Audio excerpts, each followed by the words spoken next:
Good evening, and thank you for being here. I am Erica Phillips, the Connecticut Mirror's State Policy Editor, and I'm excited to welcome you to the fourth installment of This Could Work.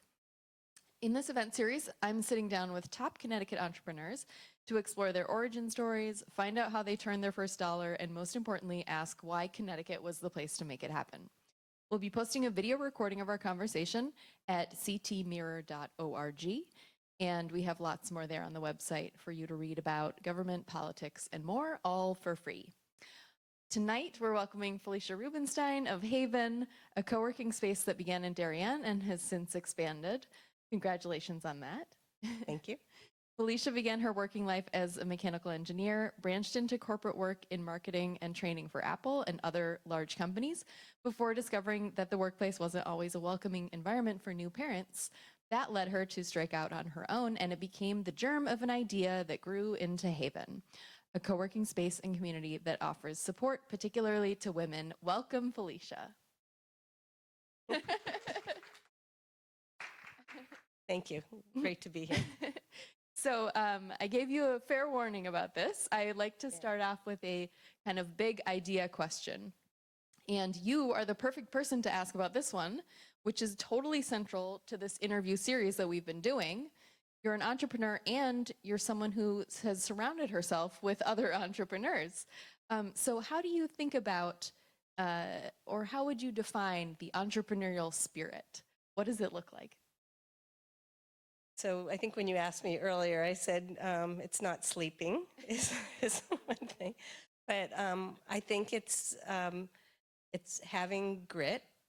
And one of the sayings that I have pinned up on my bulletin board is that you have to proceed as success is inevitable. That you just have to keep plugging along and just keep positive. Wow, interesting. I should put that on my mood board. Let's see. So I want to get into your career story, how you identified that spirit within yourself and how you nurtured it. But first, I want to talk about the family legacy that you're carrying out. I heard this story a few months ago.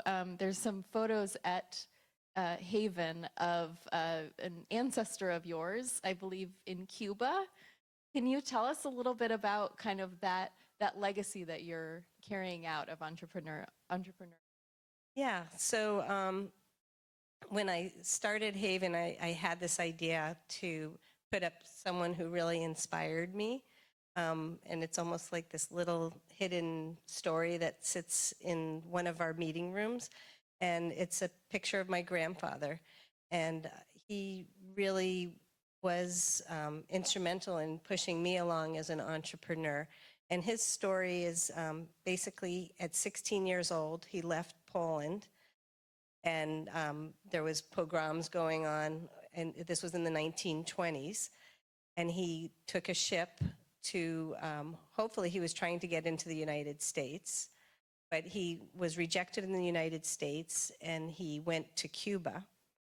And there, on his own, he was selling ties in the streets, just wandering around selling ties. And so I have a picture of him doing that. A year later, he had a little stall, a doorway, and he had all the ties and some other material sitting in the stall. And then a few years later, he says he took an onion boat. It was a banana boat. He snuck into the United States and went into Florida, traveled up to New York, and started a business there, selling clothing. It turned into selling furs, and he later grew this into a very large furrier business where he had 20 people working for him, and he brought the rest of his family over. And he is my inspiration. When I was a kid, he would always ask me what business I was doing, and he was very proud of always all the different jobs that I had. And just a side note, he was an illegal immigrant. And we didn't know this. After my mother was born, she told me that he went up to Canada, like in the 1950s, overnight, and then came back as a citizen, or somehow he had to go up there and come back. So I have, this is part of also my story with HAYVN, and where I really have a passion to help other people, because he loved America. America saved his life and and a lot of his family's life. And, I felt like I have the obligation to give back too. Yeah, it's an incredible legacy, and I really wanted you to share that story because it's like I've got goosebumps right now. Like it's so fascinating. And then to also just have that when you were a child, that influence there, what's your business? What are you going to be doing? What's your job? And the pride that he had in that. So with that, like let's go into your personal journey. Tell us about kind of your education and I guess what we would call your first career before HAYVN. Yeah, begin wherever you like. Well, I guess I could begin at the beginning. No. Yeah. So I was I would say a STEM girl. I loved math and science, and always wanted to be an inventor. At that point, I didn't know what that meant. So I thought about becoming an architect and was talked out of that at my during my career counseling at the high school, because they were saying there's no jobs in architecture. But it was at the time when they were really encouraging women to become engineers. So I went to school, undergrad, to become a mechanical engineer. And truthfully, I really didn't love it. It was it was hard. It was challenging, and there wasn't that many women in the STEM world at the time, and there wasn't really the support to encourage you along. But it was in my class. There was 4 of us out of 50. So I was always in the man's world. Right. Yeah. Right. But I finished it up, and it was at the time when I graduated. I thought one of the reasons why I did it was because I was like, well, I'm going to be an engineer, and I'm not going to have a problem getting a job. Unfortunately, at that time, there was a recession going on, and it was very hard to find jobs in anything. So I just wound up, I was living in New York. I wound up moving out to California without a job, and figured I'll get something. And just, I wound up, my very first job was something I said I would never do. I could have gotten some jobs when I was in college, and it was all in defense. And I said, there's no way I will work in defense. I wound up moving out to California, kind of getting a little hungry. Right. Saying, I need to pay for gas, I need to do this. So I got a job, finally working for FMC, and my job was designing battle tanks, which was so not what what I wanted, but when you're desperate, you do that. It's not even like tangential to the defense sector. It's like literally designing battle tanks. Wow. And not only that, I was in charge of the 40-millimeter gun. Wow. And I would have to go into the desert, and like there would be problems with the way it was shooting, and I would have to go in, and figure out why it wasn't shooting correctly. Wow. Okay. So, the positive of that job, it was a lot of people sleeping at their desks, and not, that was kind of what the defense world was like a little bit. Okay. But in the back of the room, there was a computer-aided design computer sitting there, and I decided to teach myself that. And it gave me a door into getting another job afterwards. I wound up working for GE and traveling the world and teaching people how to use CAD/CAM. So I got out of the defense world, and this is why I tell some of our members at HAYVN, the young people, I'm like, just get it, take something. Mm-hmm. It might not be your perfect job, but you can find little ways to work into something. Yeah. So I love traveling around with GE, and just teaching engineers how to use the computer. And I would travel to Brazil and Italy and different places and Wow. do that.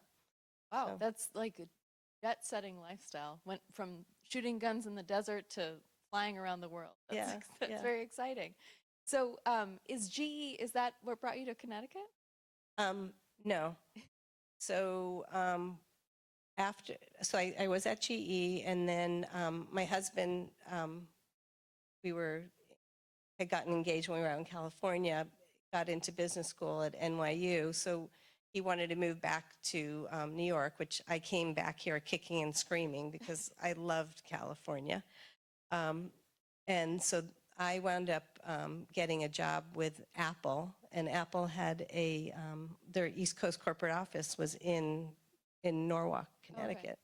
So I wound up getting a job with Apple and showing engineers, scientists, and architects how to use the Apple computer for their business. So it was an awesome job. That sounds fun. What years was that?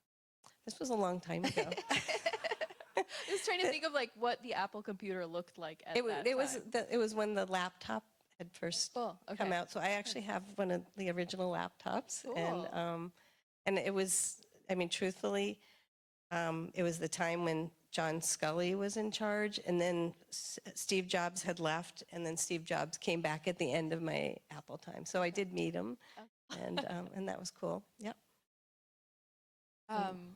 So okay, so you're at Apple. You guys are in Connecticut.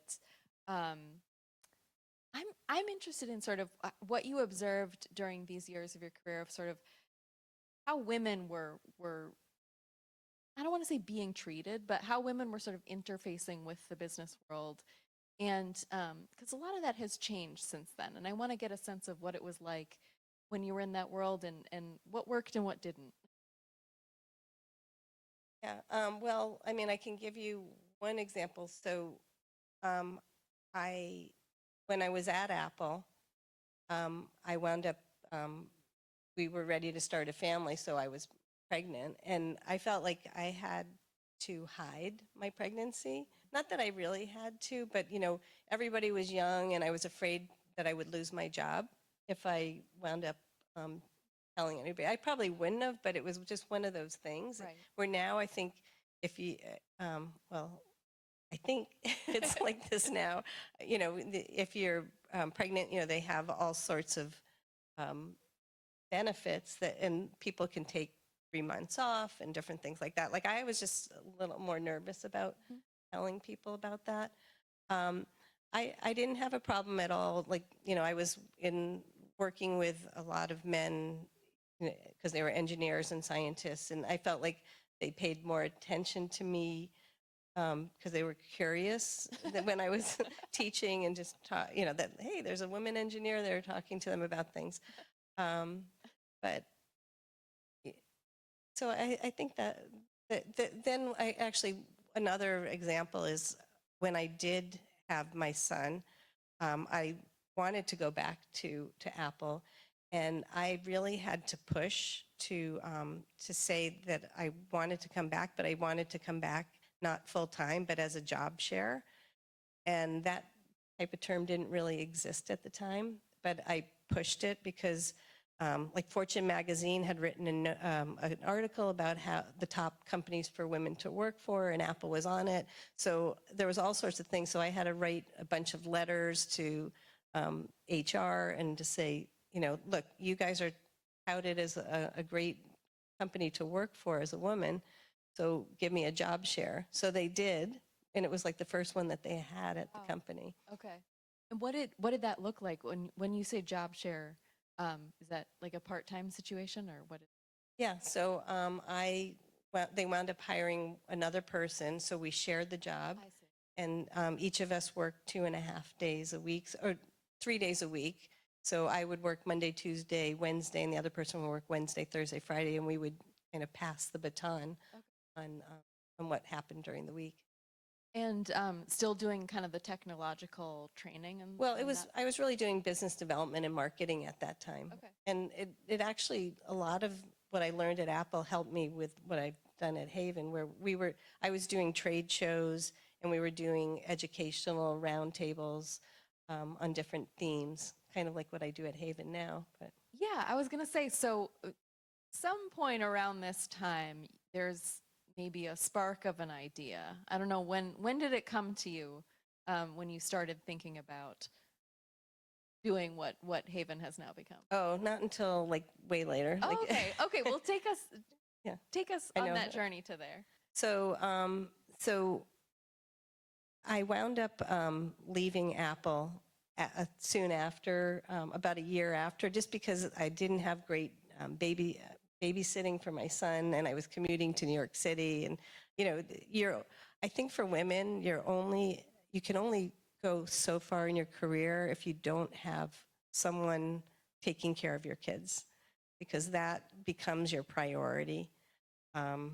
So I had some bad situations with that. And I wound up leaving Apple. And my intention was not to ever leave corporate, but I wound up, or just, I didn't ever want to stop working, but I wanted to figure out a way that I could balance career and life.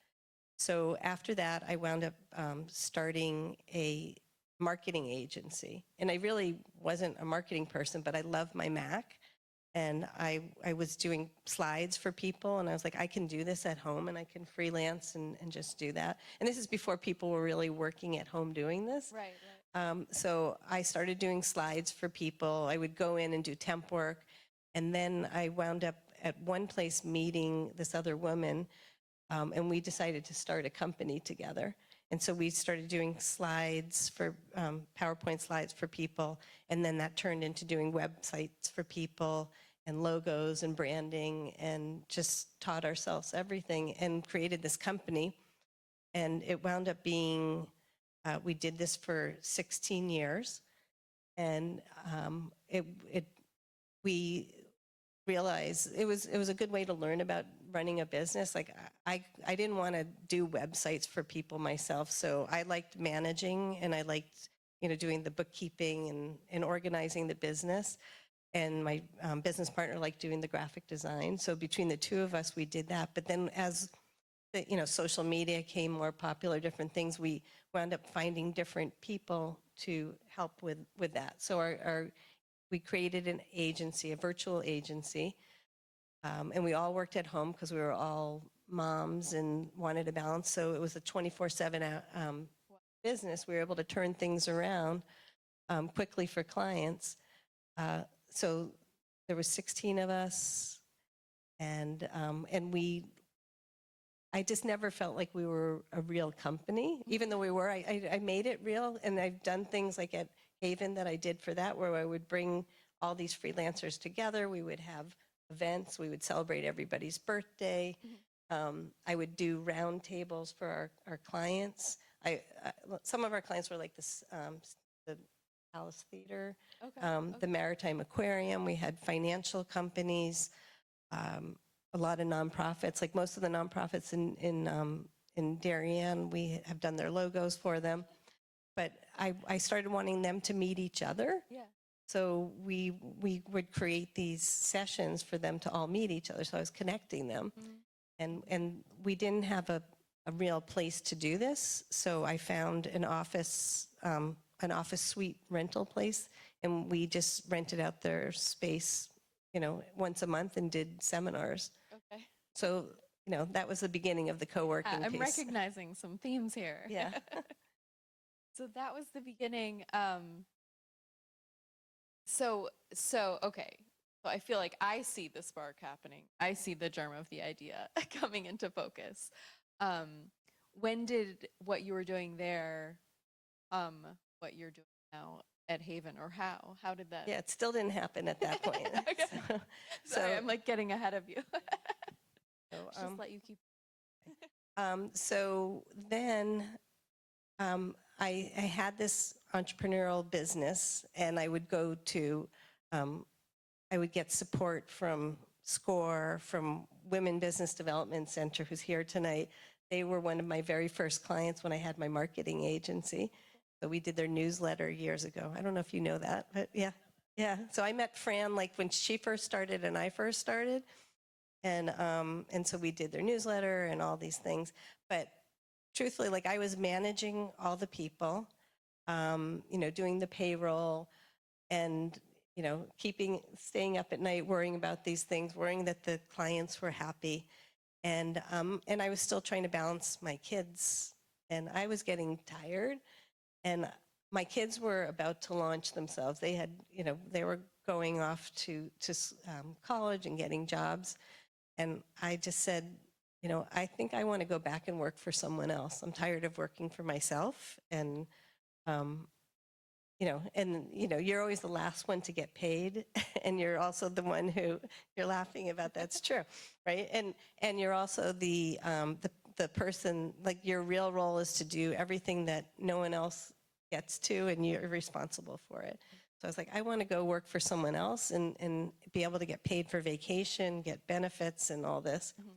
So I sold my agency to a larger PR agency and got a job in New York City as a director of marketing. So that was the first time in, I guess 16 years that I went back to work for someone else. Wow.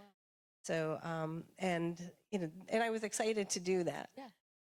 But it was an interesting journey, and I learned a lot. It was a facilities management maintenance software company, a SaaS company. And at that time, the company was like $10 million in revenue. And they had a private equity firm that had invested in them. And they were growing rapidly. And I kind of had made up how to become a director of marketing. I really didn't know. I figured I knew marketing, but it was a whole different marketing to do a SaaS company. But I helped them rebrand, put people into place, did a lot of learning. I still had a lot of learning to do, and I always do. But I was there for 3 years, and they wound up August 2021, they sold for $1.2 billion, Wow. which was great. I wasn't there then. I mean, but well, yeah. Anyway, that's another story. But I was there for 3 years, and in 2017, I found myself. They hired a CMO, someone more experienced, and part of I felt good about what I did, but there was some issues.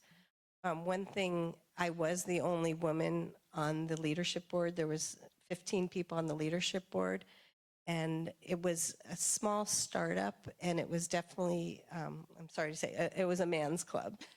And I didn't feel like I had any support, and this was before the Me Too movement, and there was some things there that were very uncomfortable as well. So I'll just leave it at that. Sure. But so it was a good learning time, but it was hard, and I didn't feel like I had any friends to really go to talk to about things. And when I found myself, they had replaced me, and they were moving out to California at the time, and I found myself without a job. And this is when the spark of HAYVN came, because I just said, I don't want to go back and I wanted to continue working. I probably will work until I'm 100 years old, because I love to. But I want to do something that is my core values. And so that's what happened. So I wound up wandering. At that time, we had gotten an apartment in the city to be closer to my business and my husband's, but I was without a job, and I just was wandering the city, and my family said to me, it's like, look, you've been working for so long. It's time for you to just take some time and try to figure out what you want to do next. So I had a ball. Like I took that summer in the city. I took classes. I went to the theater. Did you know you can get great tickets for like $10 at the theater if you I got up at 7 in the morning, would sit outside the Broadway shows, and you can get we wait in line and you get lottery tickets on the day of the show. So I went to all these theater events, awesome. and I would ride the city bike up and down, and I listened to podcasts. And one of the podcasts I heard, my favorite podcast is How I Built This. I don't know if anybody listens to that. If you're an entrepreneur, it's just so inspiring. And it was inspiring me to try to figure out what I wanted to do next. And it was Miguel from WeWork. Miguel is one of the founders of WeWork, and he was an architect. He wasn't the other guy. The other guy. The other guy.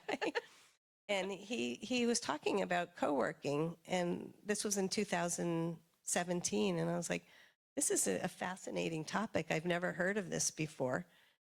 And I wanted to just learn more about it. And I was like, this is exactly what I wish I had had through all this time. It was like a community, a space, a place to work, you know, a You're out network. here renting conference rooms once a month. I mean, yeah. Right. So that was my inspiration. So I actually really wasn't thinking about starting another company. I was thinking about maybe to go work for someone else. And I was like, oh, I want to be part of WeWork. And I wound up I keep saying I wound up, but You had agency in these decisions. yes. I went to, I visited, 6 or 7 different WeWorks. I just walked around and had tours and tried out some of the spaces. And I looked at jobs there, and I actually applied for a few jobs. And I would ask them, like, what do you do? Because it was important for me at the time to also do something for supporting women. And I'm like, what do you do for women here? And they didn't really have too much of an answer. They're like, well, we have a lactation room around the corner if you want to use that. I mean, not for me, but at that point. But, and it was much more of, I call it a bro-working space than a co-working.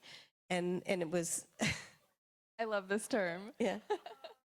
And it was a lot of younger people too. So there was also at that time, I was, getting older and feeling the ageism part of things. And WeWork was not going to hire me. They were looking for a certain type, younger. And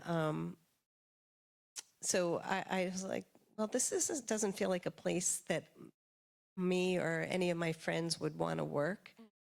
And I really wanted to do something in Connecticut. And there wasn't at the time any co-working spaces that I knew of in Connecticut. So I was like, well, maybe this is something that needs to be created. Mm-hmm. So that was the spark. All these different elements, I think it's interesting. You worked at that startup with all those guys, and then there's this other startup with all these guys, and all along you're thinking, how can we bring women into this? How can we make this for women and welcoming for women? So it all all the pieces start to fit together there. And you wanted to do it in Connecticut. This is my favorite question. Why Connecticut? Well, now I had been living in Connecticut for over 25 years. And I love Connecticut. We moved here from California. I never intended to stay in Connecticut for more than 2 years. I always thought we'd move back to California, but here I was in Connecticut. And Connecticut is a small and mighty state, and it's a really friendly state, and you can really make a difference. When I had my marketing agency, we did a lot of work with nonprofits, and I had never seen how much people care and really support and help each other. and the other parts of Connecticut are, there's a lot of highly educated people that have moved from New York City or different places, or that just aggregate here. And there's a great support system too for business. I mean, I knew WBDC. I also worked closely with SCORE, both on my first business and the second business. And I saw that there were places to get support. And also, you go to Hartford and you can meet all your reps and you know them intimately. Like the other day I was driving or at the parade, I'm waving to Bob Duff, or, you know the people, and, they show up for events, they support each other. So that's really. I also moved here from California, and there's a similar thing that I've noticed, that I see people I know around. And you mentioned Connecticut's a small state. I mean, that's what I think of as small state. It's a small world. You can actually really kind of develop a community. Right. And, when I lived in Darien for a while and I was on the town committee or whatever, but you could do something and really see a change happen, just by, by raising your hand and saying something. So that's why I felt like I could make a difference here. Yeah. Well, one thing I found so compelling when I first visited HAYVN, I think I was there because before I became an editor at the Mirror, I was a economic development reporter, and I think I was there for some kind of announcement or something that you were hosting with one of the states, economic development, this or that. And you just came up and you were like, let me show you around. And I saw all these posters on the board for different events coming up. And I was just like, there's a lot going on here. This is like a whole community. It was very impressive, and it immediately, it felt like a real hub of business activity and of community and things like that. And so, you built that, and you've told us kind of how you arrived at that. Tell us, from when you got started, I don't know, you found an office, you started putting the word out, to now how you've been growing even beyond Darien. So that's a few questions. Okay, how I started and where I'm going. So how I actually started HAYVN was the first thing I did was I found a SCORE counselor, and I also went to Women Business Development Center and just told them I had an idea. So Women Business Development Center had put me into this GPS program. I forget what it stands for. Okay. Guide to Plan for Success? Guide to Plan for Success. Yeah, business plan writing. And SCORE, I sat down with my counselor, and he said to me, just start looking at office. I told him I had an idea. I says, well, go out and start looking at offices to see how much something costs. I'm like, oh, that's a good idea. So between the two, I spent a lot of time putting a plan together, and a pro forma, to put the spreadsheets together, that crunch the numbers, looked at the competitive analysis, put together a target audience, and everything you have to do in a business plan. And then I also would network, because I wanted to focus on the women. The idea was it was for a women-centric co-working space, which it's evolved. It's not just women at all right now, but it's women forward in terms of support and programming. But there's I would say about over 50 women's groups just in Fairfield County alone that you can sit and network at and meet different people, and they each have their own purpose. So I was spending almost every night going to an event and just meeting people and learning that way, as well as there's so many avenues to get support in the state. and I was learning all that. And I really wanted to become the hub, a place that would be able to point people in the direction to get that support, because you have to go out every night to a different group. And I'm like, well, why can't people just have a landing place to meet people, and you just don't know who you're going to bump into that day. So I've tried to create that at HAYVN. You know, well, that's another story about COVID kind of pushing that. Yeah, yeah, But- because it seems like it aligned a lot with sort of these broader things that were going on, and you know, during COVID when everyone had to kind of go off on their own, yeah, how did that affect sort of what you were trying to do? Yeah, well, I started this 8 months before COVID. So we were on a great trajectory. Like I was actually, you know, I hired people. I was actually driving them crazy because I had so many ideas. I had so many things I wanted to do. I had, you know, as an entrepreneur, you just write all your lists and your wish lists and I had so many to-do lists. And I'm like, okay, we're going to do this event this night, this event this night. We're going to do this, that. And so we were really busy. And every day of the week, we had something going on. And then 8 months in, you know, there was this fun Lockdown. Right? lockdown. Yeah, actually, it kind of sidetracked. So we were at the point where it was really happening. I had the meeting rooms, people could be renting them out. The event space, people could be renting that out. My offices were starting to get filled. Members were joining. And then along came, and we actually, I think, had we have a pitch night for entrepreneurs, and that had just happened. So everybody was there at the event. And then I remember our neighbor next door in the building came over, and she gave me a box of cookies, and she just said, I hope you can make it through this. And I wasn't even really paying attention. We were still kind of joking around, and everybody was elbowing hello to each other. And we're like, should we wear a mask or not a mask? But then, like 3 days later, everything shut down. And I started getting calls for cancellations of the meeting rooms. You know, we had, you know, thousands of dollars of booked meeting rooms and revenue coming in. And it all went to a standstill. So, My goodness. yeah, that was fun. And By fun, you mean the opposite of fun. right. So it was, yeah, that was March like 20th, 2020. And at home, what was happening was my husband got sick. And, you know, we had to be home, and was battling COVID.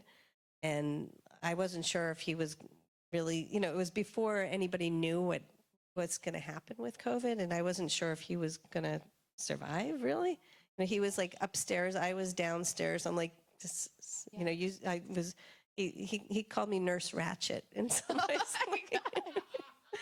But I was, you know, I was sitting there, I was putting the soup upstairs by the steps, keeping the door closed. And I was downstairs trying to save HAYVN, you know, because we, you know, we put our house on mortgage for this. You know, I got an SBA loan. I wanted to, you know, I had to survive too. And there was, you know, there was all sorts of stuff coming at you. Like, this is where it was great to be in Connecticut too, because they're, you know, you're getting this information on PPPs and Right. this thing. And I had a great support group of advisors that helped me with HAYVN and organizations, and they were reaching out and saying, how can we help? So they were guiding me through this. But, you know, I was dealing with him and then trying to do that. And then I wound up getting COVID too, which was fun. But I just kind of, we were all home. So I was able to continue and work on trying to save HAYVN. Wow. But it was not fun times. So how did you come back from that? I mean, you know, everyone your family, but also the business is kind of hanging on there for a minute. Yeah, yeah. Well, again, there was a great support group, and you know, I also am in a group with other co-working spaces around the country, and we talked every day. Everybody was supporting each other. We would get on. We learned how to do Zoom because that was at the beginning, trying to how do you do Zoom.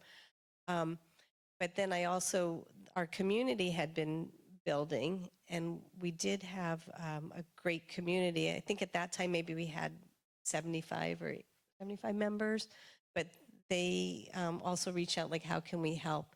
So we pivoted. Christine Sullivan with the Connecticut Small Business Development Center was one of my advisors, and I had brought this card. She had sent me a card, and she said, you have never been in this exact moment before. So you don't need to pretend like you know what to do exactly. And then she just sent a note like, let me know how I can help you, and just sending love. So she immediately kicked in and started helping me. She's like, we need to turn this community online. And she's like, let's learn Zoom, let's figure out what to do. And so we created a series that I named HAYVN Halftime, and some of the other people on my advisory board helped brand it. And we created every day at lunchtime, we would meet with our community because everybody was sitting at home and didn't know what to do anyway. So we would meet with our community and just do educational programs.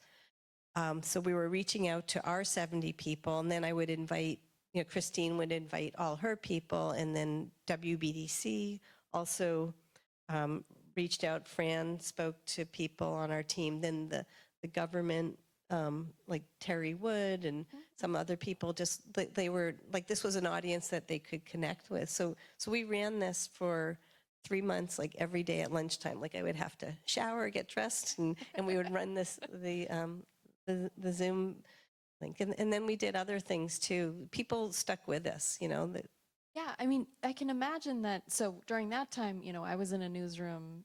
You would have meetings throughout the day. There were plenty of opportunities for me to be, yes, I was at home alone, but to be on Zoom with, a dozen other people and, catching up, what have you. But I imagine, yeah, if these are all entrepreneurs, these are all a lot of people who are doing their own thing by themselves.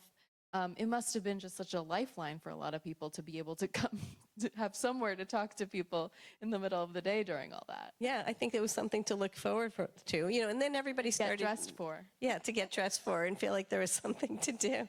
Yeah, and then other people started kicking, and then there was a lot of different webinars and, masterclass started. There's a lot of things that started during that time.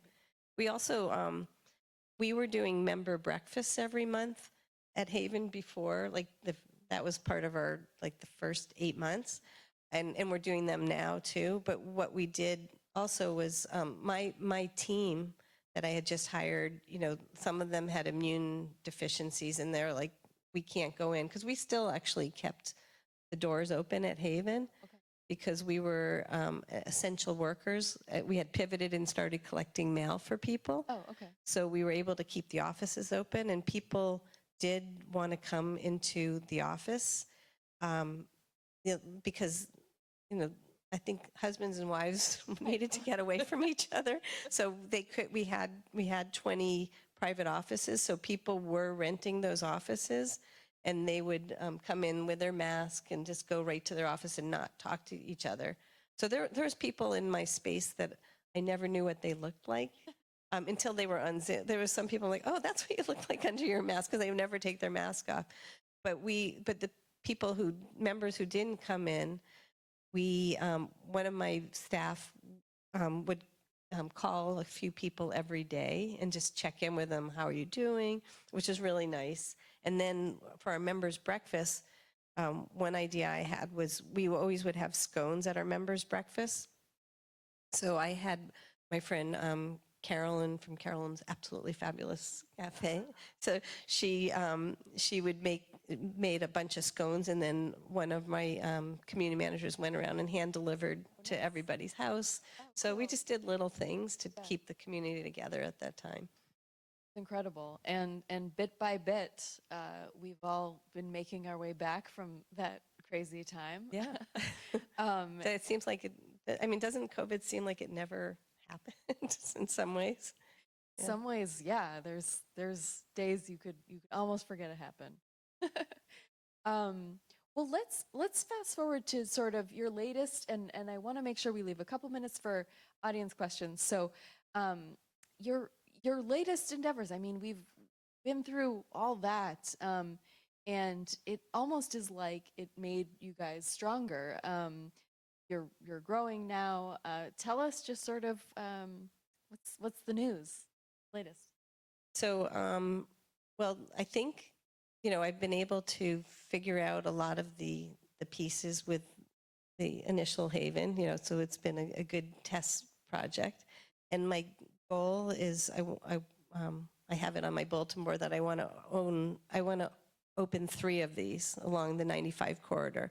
So we've just launched the second Haven in Greenwich, and Excellent. we had our ribbon Congratulations. cutting last week. So that, Yay! yay! Yeah.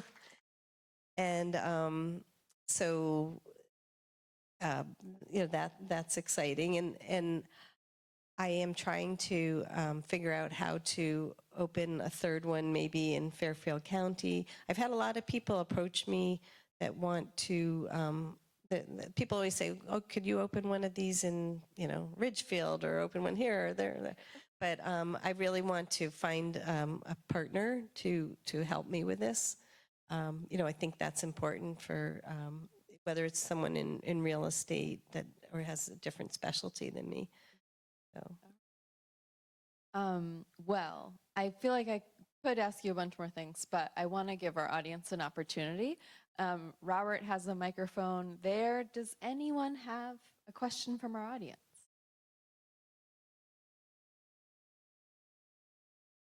Get you a microphone. How did you come up with the name Haven? Oh, okay. So that was, I always come up with my ideas when I'm doing some kind of exercise. So I was on my bicycle and I was just kind of brainstorming names. And I really wanted to have something that was short and sweet, like 5 letters. So I could, from branding side, I knew that would be good. My marketing agency was actually Maven Marketing. And so it just kind of, I was thinking about names and um, brainstorming, and Haven rhymes with Maven. So Haven. And then Haven also means a home, a comfortable abode. I guess I think that's what it means, like and a safe haven.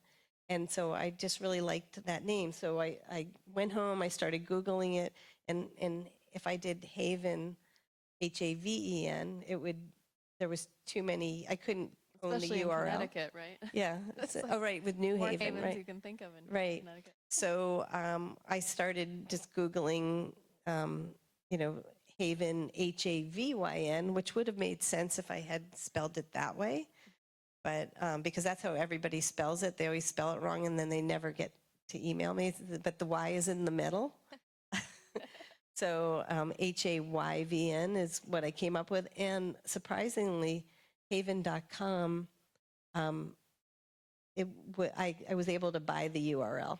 So that's how I came up with the name. But it's a great name. It works really well, and I can do a lot of play on words with it.